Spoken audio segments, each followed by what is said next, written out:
નમસ્કાર વિદ્યાર્થી મિત્રો, આજે આપણે પાર્ટ ઓફ સ્પીચ ની અંદર ત્રીજો પોઈન્ટ છે વર્બ. વર્બ એટલે શું થાય?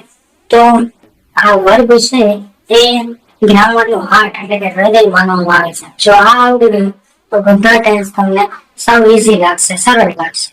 તો વર્બ એટલે શું થાય? તો વર્બ એટલે ક્રિયા દર્શાવતો શબ્દ.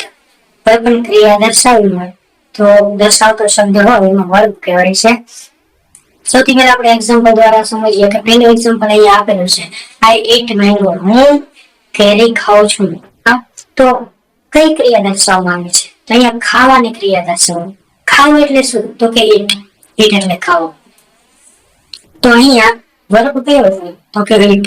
એ જ રીતે અહીંયા અલગ અલગ એક્ઝામ્પલ આપેલા છે. બીજું એક્ઝામ્પલ છે સી રન ફાસ્ટ. તો તેણી છે એ ઝડપી દોડી રહી છે. તો અહીંયા કઈ પ્રક્રિયા થાય છે? તો કે રન એટલે કે દોડવાની પ્રક્રિયા થાય છે. એટલે રન છે એ વર્બ એટલે કે ક્રિયાપદ છે.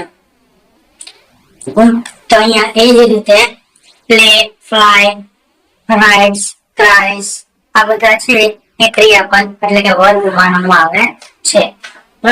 વર્બનું અહીંયા એક સેક્શન જોઈએ, વર્બનું ટેન્સ એટલે કે કાળમાં ખૂબ જ મહત્વ રહેલું છે. કેમ? કારણ કે ટેન્સ કાળ હંમેશા વર્બ થી જ ઓળખાય છે. અહીંયા જોઈએ આઈ પ્લે ક્રિકેટ, તો વર્તમાન કાળમાં પ્લેસ, તો પ્લે એટલે રમવું. હવે જો ભૂતકાળમાં પ્લે નું પ્લેડ થઈ જશે, આઈ પ્લેડ ક્રિકેટ એટલે કે મેં ક્રિકેટ રમી લીધું. હવે ભવિષ્યકાળમાં એનું આઈ વિલ પ્લે ક્રિકેટ એટલે કે મેં કે હું ક્રિકેટ રમીશ. ભવિષ્યમાં રમશે એની વાત કરવામાં આવ્યું છે. તો ત્રણ કાળ જાણવા માટે વર્બ ક્રિયાપદ છે ખૂબ જ મહત્વનો છે. આવી રીતે શૈલી રીતે ગ્રામર શીખવા માટે મારી સાથે જોડાવાનું ના ભૂલશો. ચેનલને સબસ્ક્રાઇબ કરવાનું ના ભૂલશો. ધન્યવાદ.